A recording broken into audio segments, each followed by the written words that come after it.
తమ్ముడు నమస్తే. నమస్తే అన్న. ఎలా ఉన్నావు? బాగున్నావా? చాలా బాగున్నా. ప్రజెంట్ సోషల్ మీడియాలో హాట్ టాపిక్ నడుస్తూ ఉంది, రిషికొండ విషయం. అవును, రిషికొండ. ఎవడైనా రిషికొండ మీద ఏమన్నా ఇల్లు కానీ ఏమన్నా కడతారన్న?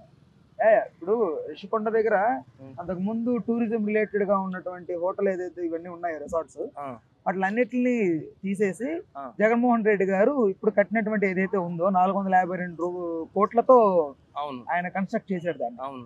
దానికి అది ప్రజాధనం, ప్రభుత్వ ధనాన్ని ఇట్లా వృధా చేశారని అభియోగాలు తెలుపుతున్నారు. ఏదైతే ఇప్పుడు గెలిచినటువంటి కూటమి ప్రభుత్వం వాళ్ళు ఉన్నారో వాళ్ళు అంటున్నారు.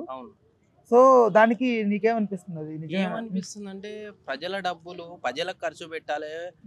పేద ప్రజలకి ఏం కావాలనో వాళ్ళకి సంక్షేమ పథకాలు కానీ ఏమైనా పెట్టాలి, పేద ప్రజలను ఆదుకోవాలి. కానీ నీ ఇష్టం ఉన్నట్లు కొండ కూలగొట్టి మొత్తం కొండ సగం చేసి నువ్వు అక్కడ ఇల్లు కట్టుకొని అది ఎవరికి చూపించకుండా ఎవరు పోకుండా ఒక టూరిజాన్ని నువ్వు ప్రజలు వెళ్ళి టూరిజం చేయడానికి ఉన్న ప్లేస్ని నువ్వు సొంతంగా కట్టుకొని నీ ఇష్టానుసారంగా ఎవరికి చూపెట్టకుండా దాన్ని దాచిపెట్టి ఇప్పుడు ప్రభుత్వం మారంగానే అన్ని బయటికి తీస్తున్నారు చూడు.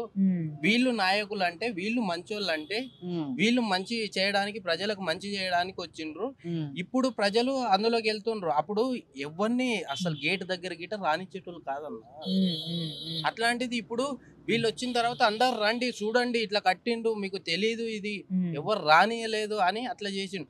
నువ్వు ప్రజలకు మంచి చేసే విధంగా ఉండాలి కానీ నువ్వు ప్రజలకు చూపెట్టకుండా ప్రజల డబ్బు తీసుకొని నీ ఇష్టానుసారంగా ఎట్లా పడితే అట్లా నువ్వు ఏది పడితే అది కట్టి నువ్వు ఏదైనా చేసేది ఉంటే ప్రజలకు చేయాలి. నువ్వు ప్రజలకు ఏం చేస్తలేవు. నీ ఇష్టం ఉన్నట్లు మందు మార్చి నేను అసలు మందు లేకుండానే చేస్తాను దాన్ని ఆ మందు తెచ్చి ఎంతో మంది చనిపోయినారు. అందు గురించి ఓడిపోయింది కదా జగన్ అన్న. అంటే ప్రధాన కారణం అదే అంటావా? ప్రధాన కారణం అదే. మీరు ప్రజలకు ఏం చేస్తలేరు, మంచి చేస్తలేరు. ఇప్పుడు రిషికొండ గురించి ఇప్పుడు తెలిసింది, ఇన్ని రోజుల సంది తెలవలేదు. అందు గురించి ప్రజల గిట్ట మనసులో పెట్టుకున్నారు. మందు మార్చి నానా ఇబ్బందులు పెట్టినారు. ఇప్పుడు పొలం పనికి వెళ్ళి ఆయన కష్టపడి ఆయన 500 ఏదో పొలం పనికి వెళ్ళి కష్టపడి 500 తెచ్చుకుంటే మందు తాగడానికి వెళ్తే ఆడ ఒక్క కోటర్ కాదు 2 కోటలు తీసుకుంటే మందు 500 అక్కడనే అయిపోయినాయి. ఆ మందు తాగిట చనిపోతున్నారు జనాలు.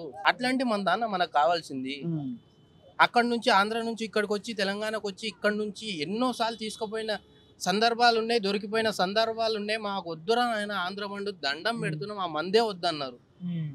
ఆయన గిట్ట ఇంట్లో ఆయన ఇష్టం ఉండే భూములు చెగలక్క నీ ఇష్టం వచ్చిన పేర్లు పెట్టుకొని నువ్వు ఇట్లా చేసినందుకే ఓడిపోయినావు. మళ్ళీ వస్తాడని ఉందా?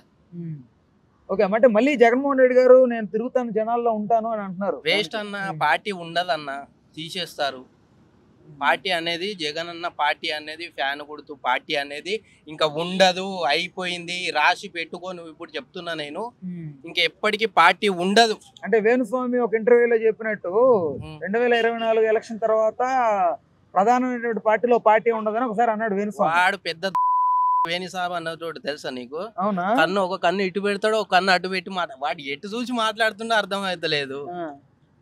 అంటే ఏంటి అంటే దొంగ డ్రామా చేస్తుండు, దొంగ డ్రామా. అందరి ఎక్కడైతే వీళ్ళంతా పబ్లలో కూర్చొని వాళ్ళ ఆ మాటలు విని ఇక్కడ ఇంటర్వ్యూలు ఇస్తుండు. నిన్న కూడా పబ్ లో ఉన్నట్టుగా కూడా ఫొటోస్ వచ్చాయి బయట. అవును, మరి అదే కదా, వాళ్ళ మాటలు విని ఈయన ఇక్కడికి వచ్చి ఏదో చెప్తున్నా నేను వేణుస్వామిని గొప్ప. వాడి దేనికి పనికిరాడు తెలుసా? వేణుస్వామి అన్న కూడా పెద్ద దొంగ, ఫ్రాడ్ వాడు. Please do subscribe to Telugu Rajyam channel. Please do subscribe to Telugu Rajyam channel.